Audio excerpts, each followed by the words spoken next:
Alright, so what's going on, everybody? Got into doing some modding and stuff to the HB toys, and something I ran into, uh, guys might run into with the HB, the HB Bronco, the R whatever 1001, whatever it is. Uh, so something you guys might run into, and the bench is really dirty here because I've had so much stuff apart working. The axles, these are Trx4 axles, front, rear, right here. I need to flip this one around. And something I ran into, so my buddy had the Trx4 that I sold to him that had the brass on it, and he didn't want the brass. So, these outside pieces will not work on the HB. What I found is the C hubs, they fit and work with the HB. This is the difference, how the portal housing mounts up. The HB has the screws that come in here, and it has the two, and then the two.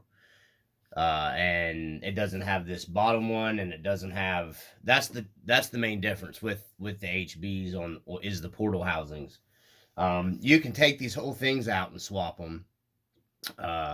And the axle on the HB is actually different as well. And the internal pieces, you can't swap the HB and the TRX4s. These are different.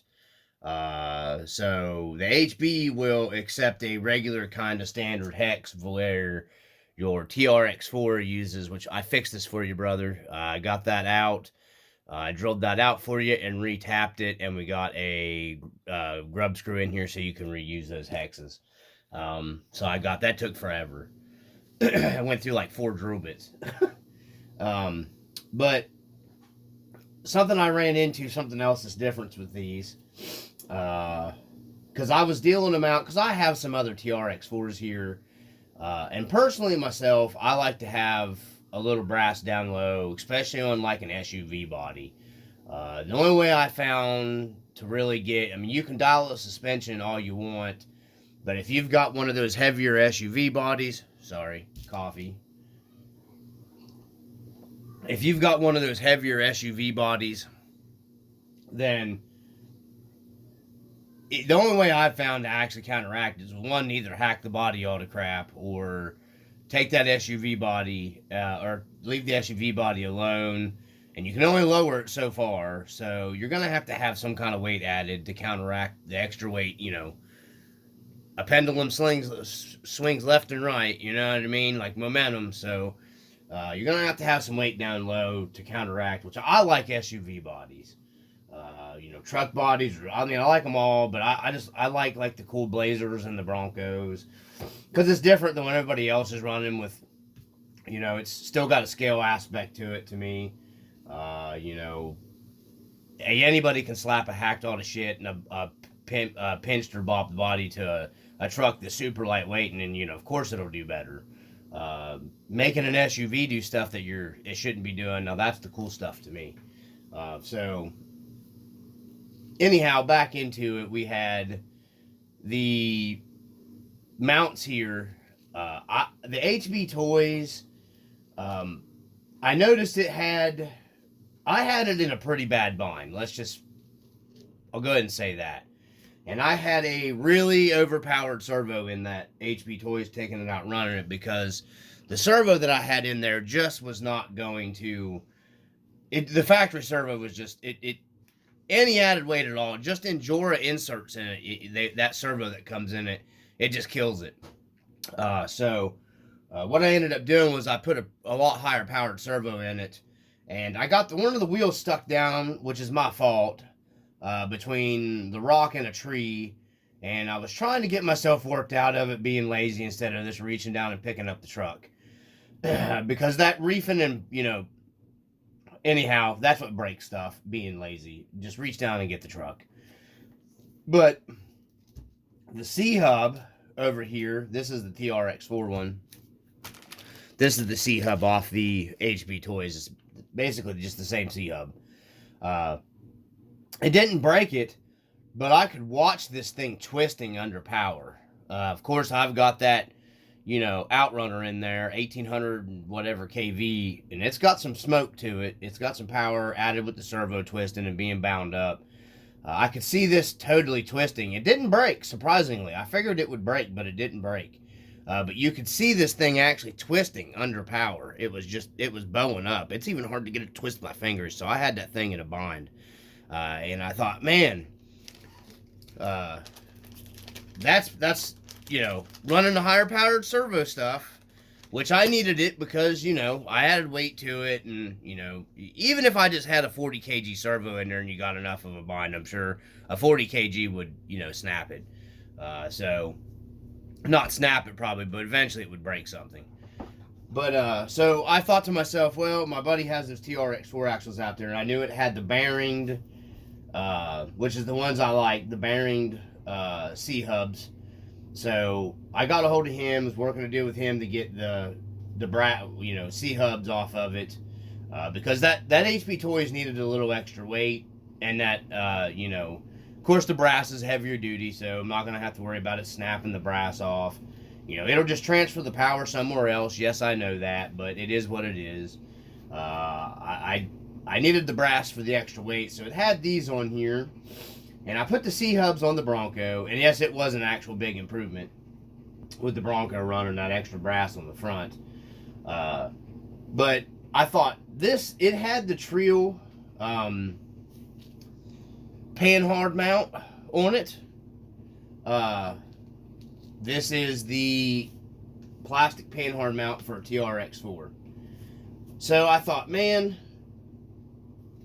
that is really the main one, that if you're going to break one, this being plastic on a Trx4, this is the main one you're probably going to break, or you're going to break, because they actually, Trx4, if you look at how they mount the panhard bar on it, a lot of the steering kind of loses going the one direction because it gets that flex on that plastic, because that panhard mount is mounted into your inner fender, and it's plastic.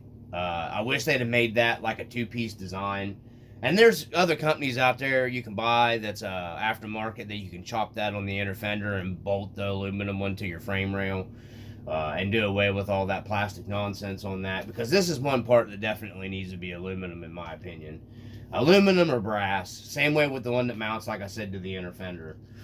But I was messing around with that, and I was like, man, I'm going to take that off, the panhard mount, brass one, because I don't give a crap about the others, and mount that to that HB Toys. Well, this is one of those other parts that I've ran into. If you go buying these in brass or aluminum, anybody that watches this video, this is not a direct, like that just fits down there and lays flat on that. It does not, but here, this is the plastic HB Toys on the Trx4.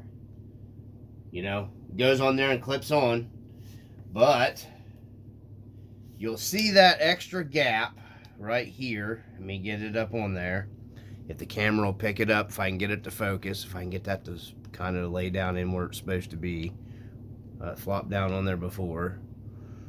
Well, if I can get it to sit down flat. There we, well, kind of.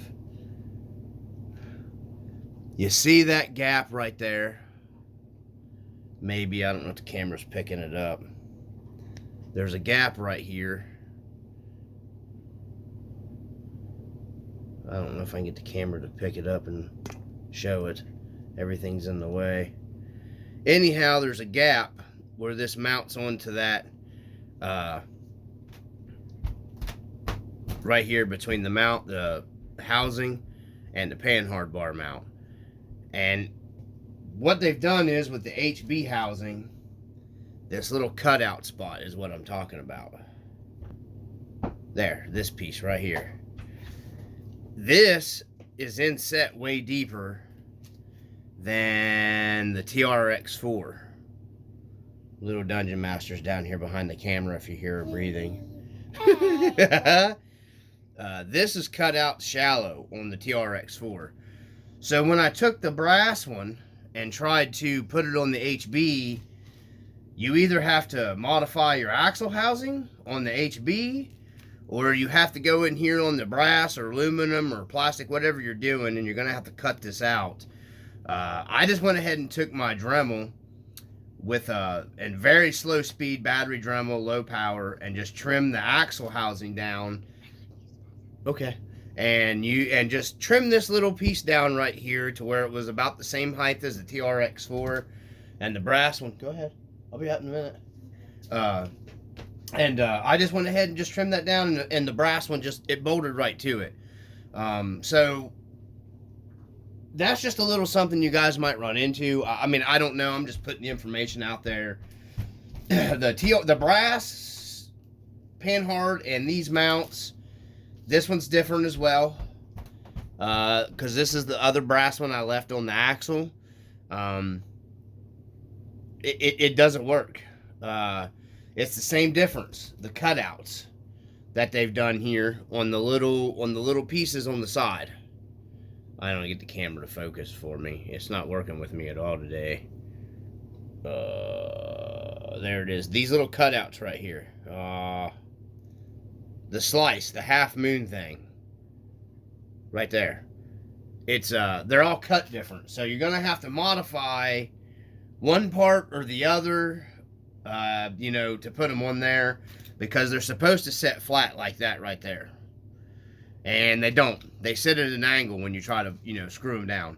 The rears, I don't know. I think the rears are basically, you're going to run into the same problem because they're cut out as well. Because it's like a key, like the key in. Now, I modified my housing, and the brass one keyed and finally went flat right down in there. But, man, it was a pisser. They did design that different, so that's something you might run into. And these are just the plastic ones. That's something you might run into, because these are parts that you will break on a Trx4. I do know eventually. I've broke a few of the plastic ones. That's why these are brass, because this is a big, you know, failure. I've broken these too as well on the Trx4s, but I have broke several of the plastic link mounts. So I usually go to brass or aluminum on the link mounts on my Trx4 stuff. Because the plastic, after a while, hitting rocks and stuff like that, you'll dig into these little pieces right here, and eventually the rocks will eat through that plastic, and that's what lets go. It'll pop and split right here where the screw goes in, you know, where it pinches, and then poof, next thing you know, you've pulled your, you know, link partially out because the plastic link mount gave away. That's one of the parts that I always upgrade. If it's going to be a truck I'm going to keep for a while, to either go to brass or aluminum on, because if you're using it hard, the plastic on the Trx4s, these hit down. For some reason, I've had two sets of these split on two Trx4s, and you'll look and see, and they'll be gouged out where they've been hitting on rocks and stuff, coming up and hitting them, and you'll see where eventually it just wears through where the screw tightens down and it splits, and it lets it pull out. And these are like a cheap part. You can pick these up in cheap. Aluminum works just as well, and it's lighter than the brass. I picked these up on sale when I put them on this one truck. They had a sale on them on Amazon, and I bought those. But that is one failure point for sure on the Trx4s. But same way with I had a Gen 8 that kept breaking them too. So I ended up swapping out to the SSD ones, aluminum on the Gen 8, because they're really nice quality. But yeah, I just wanted to do that little video. If you guys had the HB Bronco,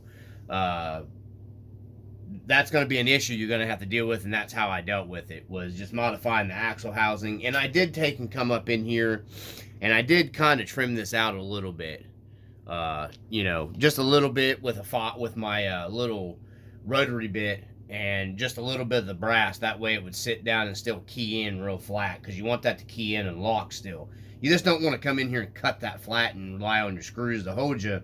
You want that key in right here, so that ledge to hold it still. So you just got to be careful. You can take a file, you can file that down. You just got to be careful. Don't go too much. You want to go to the right amount.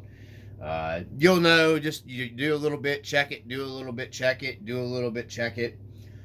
Something else I want to just state right out the bat: the Trx4 axles, the plastic, you can run these screws in and out a bunch, which I'm talking about, you know, the little screws that mount your link mounts to your axle housing. and you won't get as much wear. Taking those in and out on the HB plastic housing, I could notice a difference. You had to be careful tightening them down, tighten the mounting screws down. So I'm going to say that the Trx4 housings are made a little bit better. I think the plastic quality on the Trx4 housing is just a little bit better. Do I think the plastic quality is bad on the HB toys? No. I just noticed that, you know, the Trx4, the plastic's a little more, say, not quite as brittle as the HB. But to be that said, I beat the piss out of my HB and I haven't broke anything on it. So, you know, I'm just saying that's something to keep in mind. When you notice when you can thread into plastic multiple times on the Trx4 and the HB, you can't. So, yeah, I'm getting a phone call, and sorry, I don't know if that'll show up in the video, but yeah, so that's where we're at on that, guys. I just wanted to share that, and from the RC Dungeon, I just wanted to cover that for the guys that are buying the HBs. I know Jerry bought one. Well, I know he likes to upgrade. So I'm going to post this, and I'm going to tag you in it, Jerry. That way you know if you start looking at upgrades. From the RC Dungeon, peace.